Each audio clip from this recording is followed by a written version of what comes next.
No black hats, just straight facts. Triple P certified. Listen, we can talk about odds all day. It doesn't matter what the odds are. It matters what's gonna happen.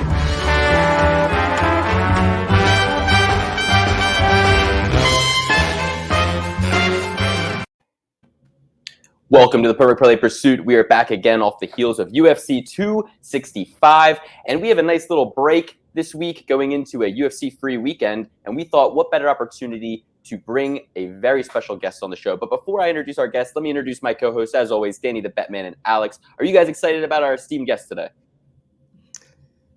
Couldn't be more excited. How about you, Danny? I am super excited. Can't wait to actually put this guest out there and let you guys know who it is. We're building up the tension. Lukey, who do we have today? Well, guys, we brought Joe Selecki on the show last week for the Friday episode, and every Friday before that, we've had a big guest. We've had Manpreet from MMA Lock of the Night, Clint from Die Hard MMA, James Lynch from Lynch on Sports, and this week is no different. We have an amazing journalist, somebody from MMAJunkie, somebody who is representing UFC Arabia and spent a ton of time in Fight Island. We can't wait to take our show international. Last week was the New Jersey episode, and this week we are going to go all the way to Morocco by way of Egypt. Magical Egypt.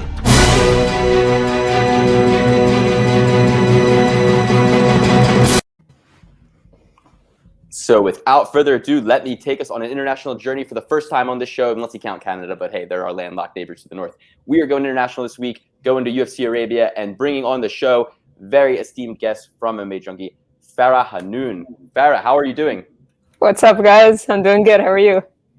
Doing fantastic. So Alex didn't reach out to you to get you on the show. Obviously, we started this show basically as three friends who were kind of quarantined in three different cities during the pandemic. And we wanted to create kind of a show to talk about our picks for the weekend so we could gamble on the fights and remain competitive amongst each other. And the show spawned into a nice little niche that we have a nice little community. We're on Discord every Saturday, so you can find that link in the description box below if you're new and chat with us during the fights. But essentially, the show's growing, and you were such a big part of the pandemic era that it's just great to have somebody, you know, who can give us the boots on the ground perspective from how things were going overseas during all that. So thank you for joining us. Oh, absolutely. And I guess perfect timing since UFC is official for Abu Dhabi. I know we've heard about it for a while, but it's official for Abu Dhabi in October 30.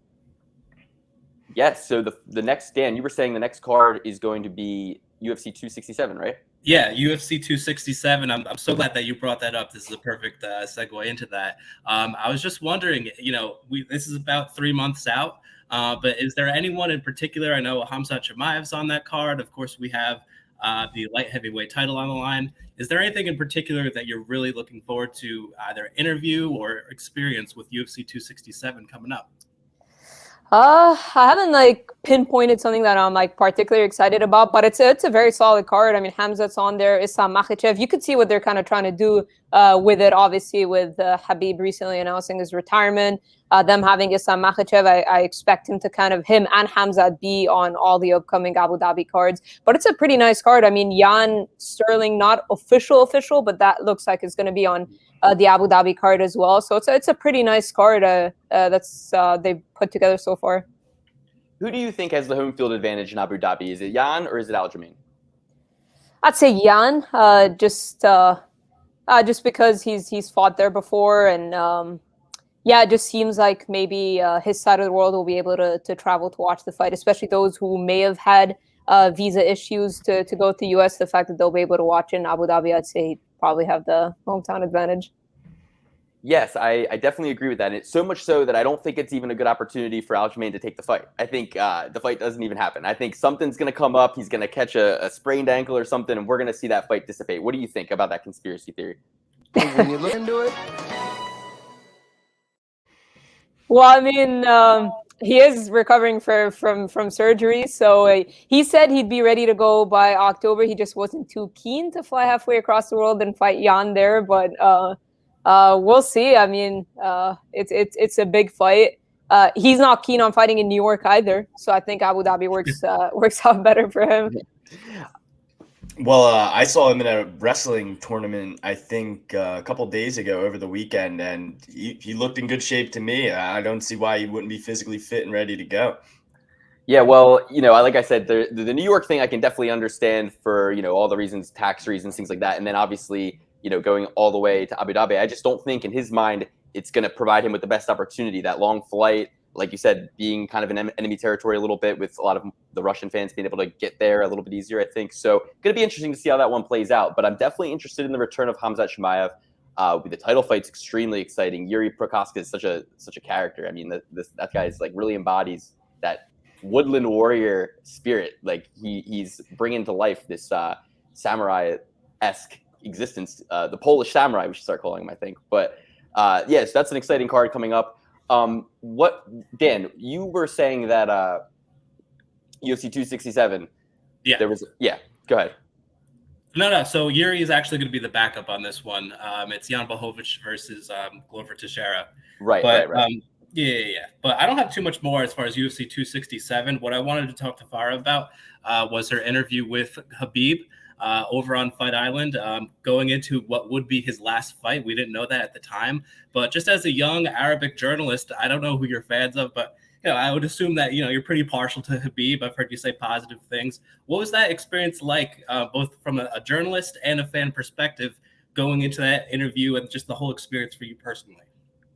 Yeah, it had that big interview vibe. There are a few guys that I guess it was similar to Conor McGregor. They walk with an entourage. The whole room gets quiet when they walk in. Few fighters have that aura. Khabib definitely does. Obviously, I had no clue it was going to be his last fight. I couldn't even sense it speaking to him.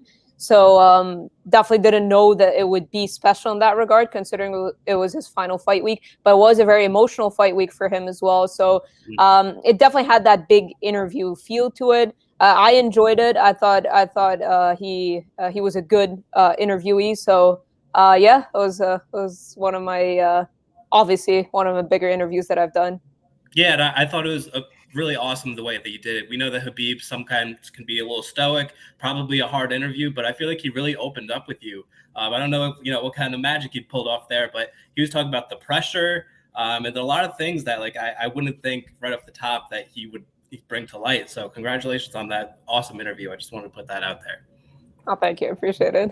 No problem. Yeah, it was great. You mentioned in UFC 267, you said we can kind of see what they're trying to do here, setting up like local Arabic talent and things like that. So I'm just wondering, do you see that in any other card, and where do you see the UFC penetrating market-wise into 2022 and 2023? Because obviously we have Cyril Gane as the interim champion now, and that came really coincidentally with this new deal they signed with France and the legalization of MMA in France that's been bubbling for a while now. So when I see, a Cyril Gane interim championship, especially when Francis hasn't really been out that long, my conspiracy theorist hat goes back on a little bit there. And I think, are they kind of dissipating some of the competitive architecture to promote some of the people that they want to be stars?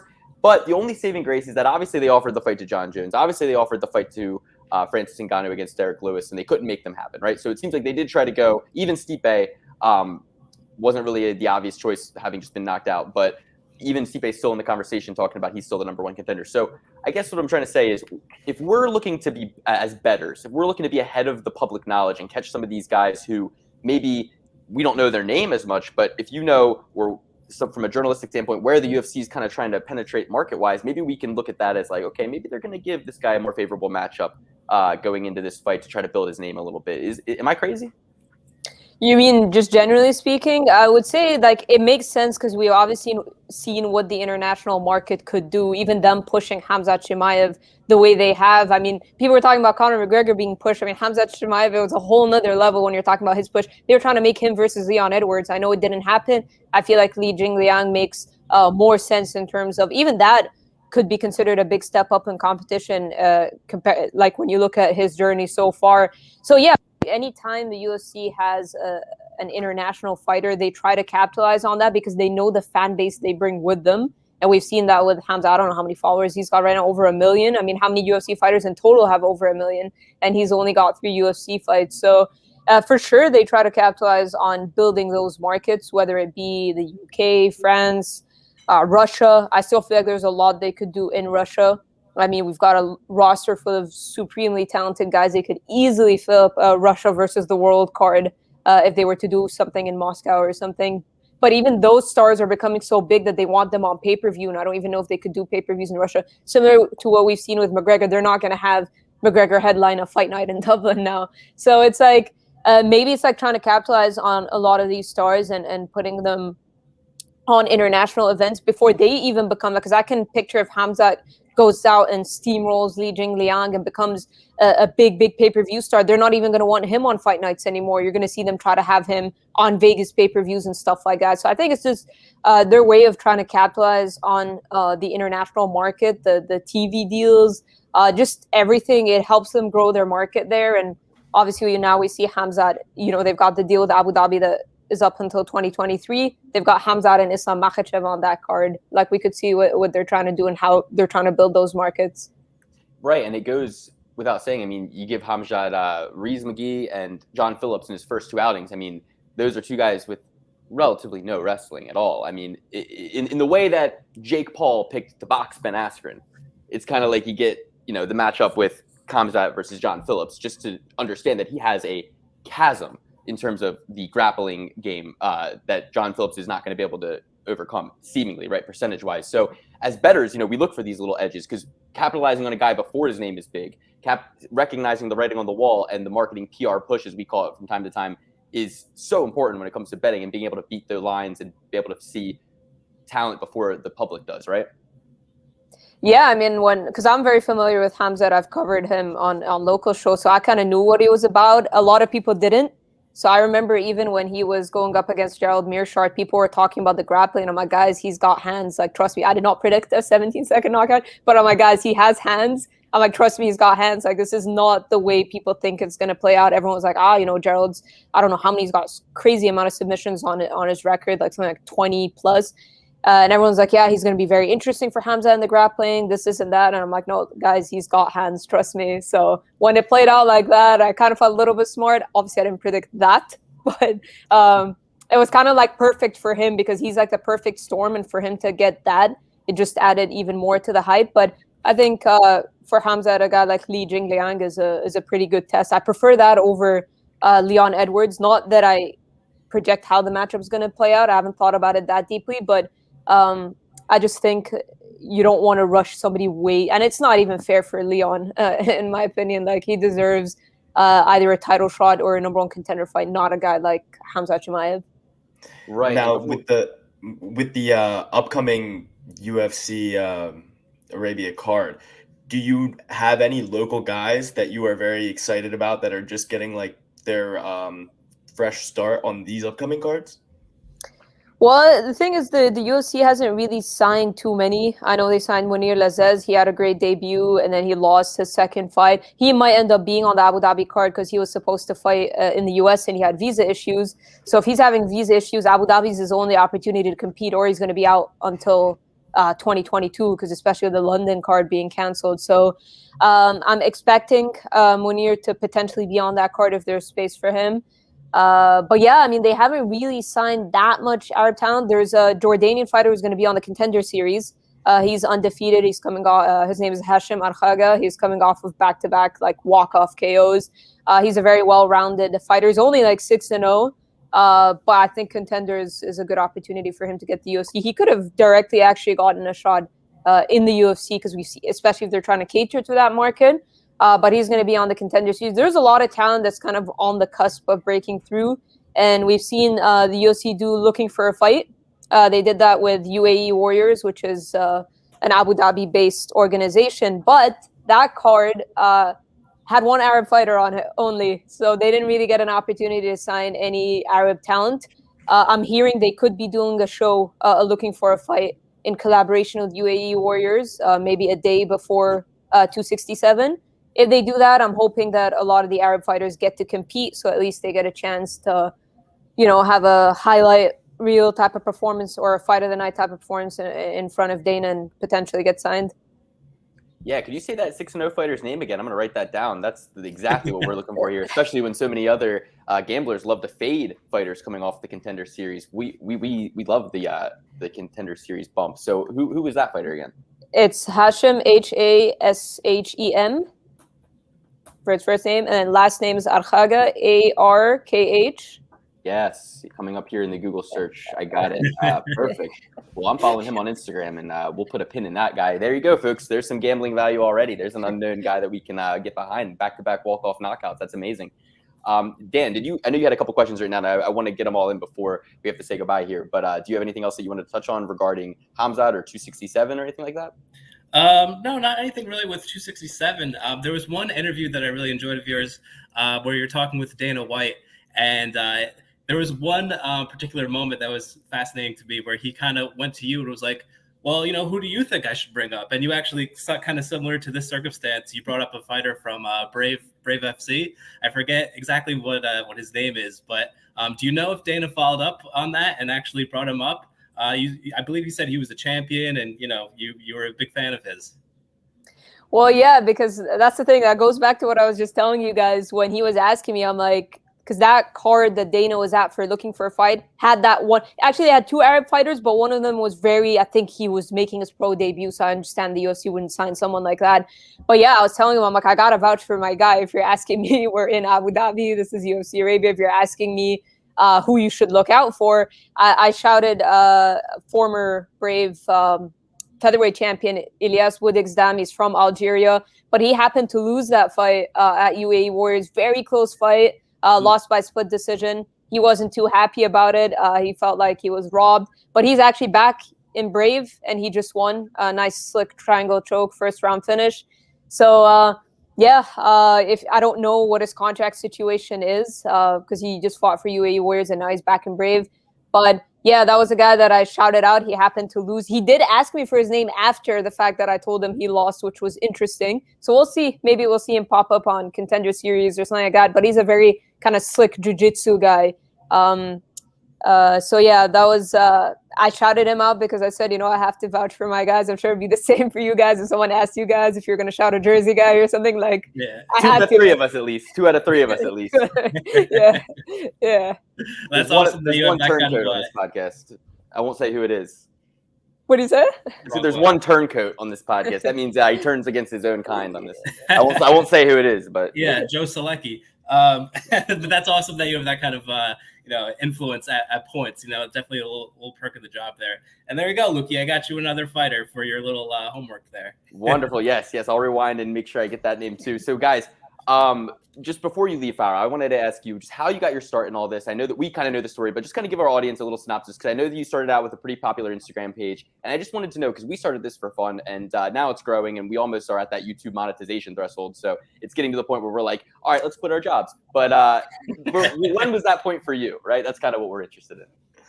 Well, I never had a job. That's the thing. I never, since I graduated from university, I just went all in. I worked with my dad a little bit, but then I went all in on this MMA thing. I knew being halfway across the world, reverse time zone, I couldn't have one foot in the door. And I totally understand how you would want to have a job while doing this, because obviously it helps when you want to buy all these little things, the webcams and the laptops and the microphones and all that. And if you want to fly out to different events, whether local or abroad. But for me, I couldn't really have a job on the side, because this was I kind of operate on 2 time zones until today, now I'm in Morocco, but being in the Middle East and trying to operate on US time, it kind of drives me insane, just having to do all these interviews and stuff like that. A lot of them were at midnight, 1 a.m., 2 a.m. But to answer your question of how I got started, it was the Instagram page. I just kind of I wanted to do something different, because I knew that I had a lot of odds kind of stacked against me. And if I wanted, if I started writing or something like that, I'm like, who's even going to read my stuff? And I was just in that weird point, and I wasn't comfortable doing video. So if I actually kind of hid behind that Instagram account for 3 years. I did not want to do any videos. So if I did have that courage from the get-go, for sure, I would have started by trying to do fight breakdowns or something like that. But I didn't. So I ran that Instagram page. I still run it, but I started out with that and kind of grew my platform and my contacts and stuff like that. Then eventually, I literally think it was 3 years in, I'm like, okay, people need to know who I am, because most people would think I was some dude that lived in Cali or something like that. And I'm just like, if I want to turn this into a career, I've got to tell people who I am. So that part was a little scary. I started out with Twitter, and I kind of changed it to my name, and then eventually did my first audio call, and that was kind of intimidating. Actually, with a Jersey guy, Mickey Gall was my first audio call. I don't think he even knows that. But he was my first audio call, and I remember being super intimidated. And then when the pandemic hit, I had done video like face to face, but when the pandemic hit, and we had to really like at MMAJunkie try to pump out video content, I started doing a lot of video interviews, and that was very foreign to me. And then all the Fight Island stuff happened, so everything kind of got thrown at me when it comes to the video aspect. So I had to kind of adjust. I had to. But yeah, it took me a while to be able to kind of face the camera and do stuff like that because I was like super shy growing up as a kid. It wasn't. I would have never imagined that I would be doing stuff a lot in front of the camera. Yeah, that's kind of that's similar to our experience. Our first on-camera interaction with a fighter was actually the Jake Paul Ben Askren fight. And one of our co-hosts here had a rather bad experience with Jake. I don't know if you have the drop, Luke, to show Farah here, but it's tough. It's tough, opening up and being your first time on camera. But Lukey, do you have the? I honestly don't even know who those people are. You have the second part. Don't ask me any dumb questions. It was our first time. I'm sure your conference call with Mickey Gall went better than that, but that's why you're the pro.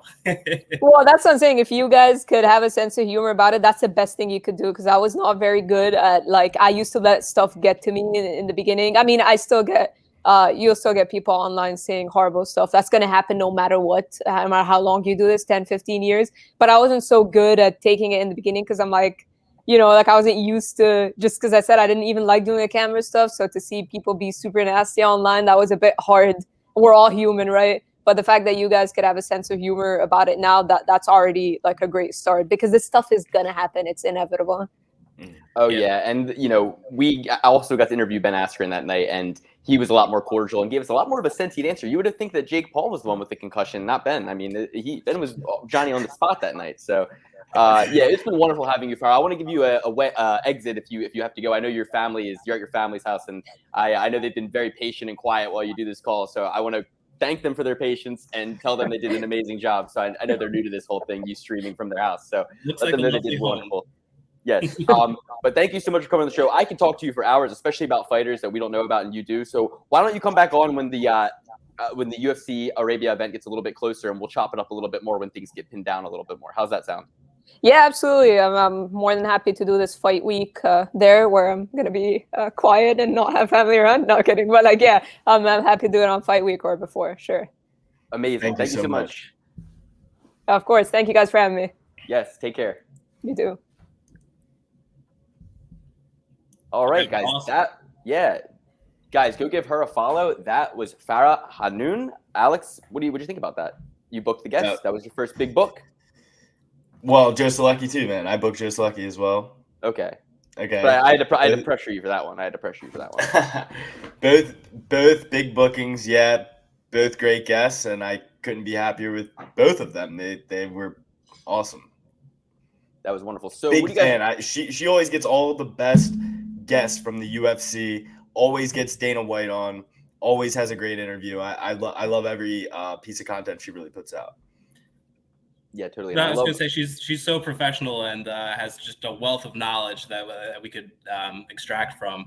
And it's not only UFC, like I said. She's talking about Brave FC and all these regional team fighters that are going to spring up at one point in time. So from the gambling perspective, it's super invaluable to have. Sorry to cut you off there, Lukey. No, it's okay. No, it's okay, man. I was a little flat-footed for a second there. I can't believe I forgot Glover Teixeira was fighting Jan. I'm so excited about the Polish for the. He's also not Polish, right? I know he's not even Polish. I know. I'm so I know. I got nervous. Comes on. I got a little nervous. She knows everything about everything, and within one sentence, you say that this guy's gonna fight, who's not fighting, and that he's Polish. My face is as red as a tomato right now. I know. Sometimes you just flub it. But anyway, it happened. So what do you guys want to do with the rest of our time? What should we do? Because these people are definitely expecting probably some early predictions for us. Do we run down the main card? Do we run on the full card for 2 weeks from now? Do we do a little recap for 265? Folks, if you're watching, I want to let you know we did do a UFC 265 recap, but the boys, it was Sunday. We were a little bit hot and bothered from the night before. Maybe some of us still had some alcohol in our breath, and we said some things, many things that there was a couple snags in uploading the video. I think YouTube is a little bit against some of our opinions, so we're gonna have to can that episode And In this episode, dude. I don't. I'm sorry.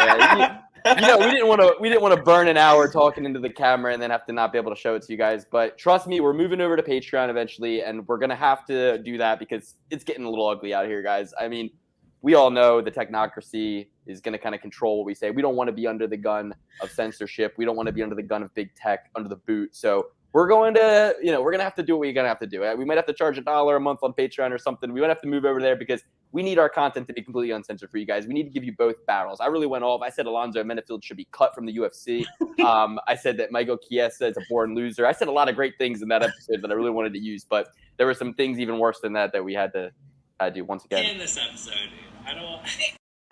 So, yeah.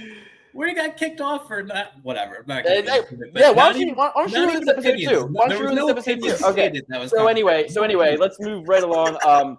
What should we do? It's we got a half hour here. Should we just drop this episode for everybody and then reconvene in a couple days and do a little early predictions for?